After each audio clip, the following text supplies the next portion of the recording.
50 years ago, China couldn't feed itself. Bicycles, that's what the streets look like. No cars, no skyscrapers, just farmers scraping rice out of flooded fields, praying they wouldn't starve this winter. Today, that same country builds the phone in your pocket, the car in your driveway, and half the parts inside America's fighter jets. Let that sink in. This isn't a story about China getting lucky. This is a story about America handing over the keys and not even realizing it until it was too late. Because here's the brutal truth nobody in a boardroom wants to say out loud. Corporate greed built China's empire. Not tanks, not spies, spreadsheets. CEOs looked at desperate workers, cheap labor. They saw dollar signs. They didn't see a rival being born. They saw next quarter's earnings call. Sounds crazy, right? Starving peasants clawing their way to the #2 economy on Earth in one human lifetime. But it happened. And it happened because of us. Hey, I'm Jackie, and this is Valcor Finance. Today, I'm exposing how American greed built China's rise, and how it's now America's biggest rival. Let's rewind. 1978. Mao is dead. China is broke, isolated, and its people are living on less than $1 a day. We're talking famine-level poverty. Hundreds of millions of people with no electricity, no plumbing, nothing.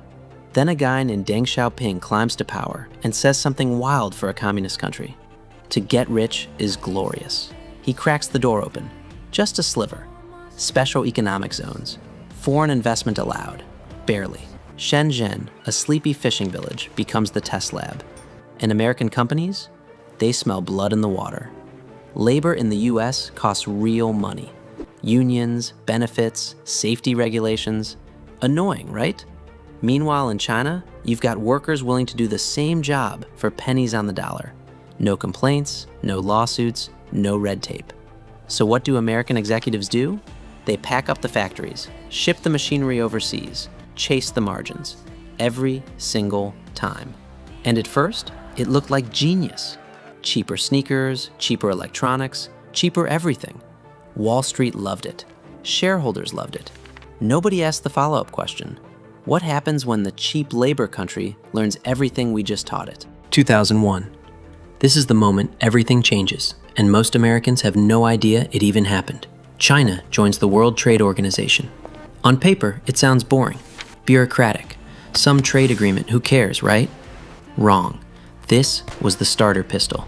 Suddenly, China isn't just a place you outsource to, it's a full member of the global trading system. Tariffs drop, trade barriers vanish. American corporations go absolutely feral setting up shop.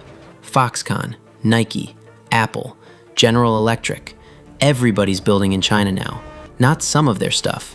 Entire supply chains, entire industries, hollowed out of American towns and rebuilt brick by brick on the other side of the planet. And here's the part that should genuinely make you angry. We knew this would gut American manufacturing jobs. Economists warned about it. Factory towns in Ohio, Michigan, Pennsylvania, they felt it almost immediately.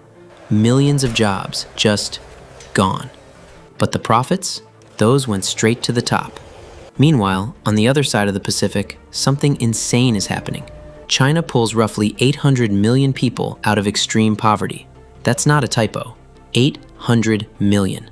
That's more than double the entire population of the United States, lifted out of starvation-level conditions in a few decades. The fastest poverty reduction in human history. And guess who funded it? Us. Every dollar we spent outsourcing became a brick in the foundation of a new superpower. America basically played itself. Now here's where it gets darker. Because cheap labor was never the endgame for China, it was just phase 1. Phase 2? Steal the blueprint. For decades, foreign companies operating in China had to do something insane just to access the market, hand over their technology. Joint ventures were basically mandatory. Want to build cars in China? Fine. Partner with a state-linked firm. Share your engineering. Share your patents. Western companies knew this was a gamble. They did it anyway. Short-term access to 1 billion consumers felt worth it. But here's the thing. Wait, let me actually repeat that because it's insane. Chinese firms didn't just learn how to build the products. They learned how to outbuild them.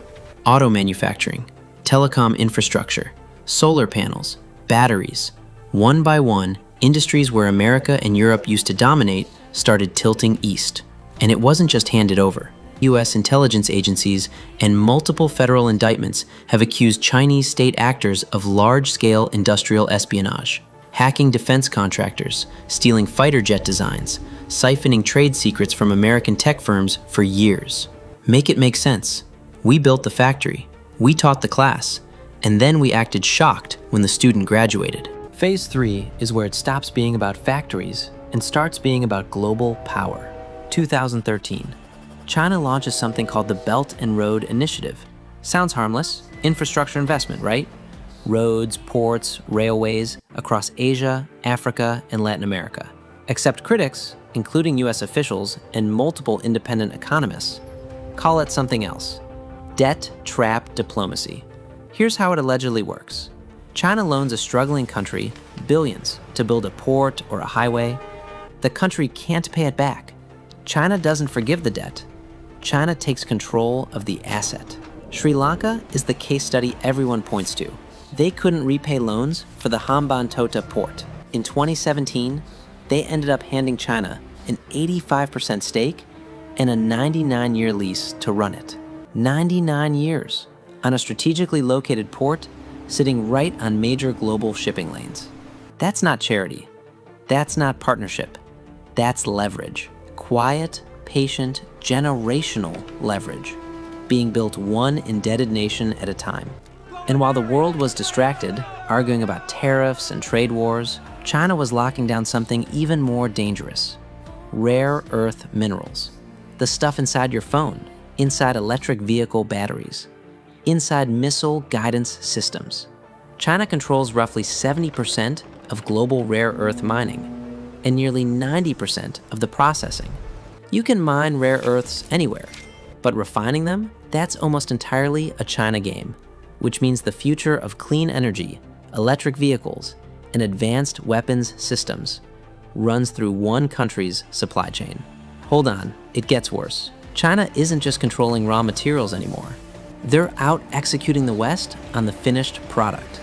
BYD, a Chinese EV maker most Americans had never heard of 5 years ago, now outsells Tesla globally in quarterly deliveries. Let that sink in. The country we once used for cheap sneakers is now out-innovating Silicon Valley and Detroit combined. So where does that leave us? Washington finally woke up. Tariffs on Chinese goods, export bans on advanced semiconductor technology.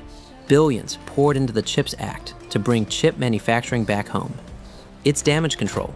Real, aggressive damage control. But here's the question that should keep you up at night. Was this ever actually a trade relationship?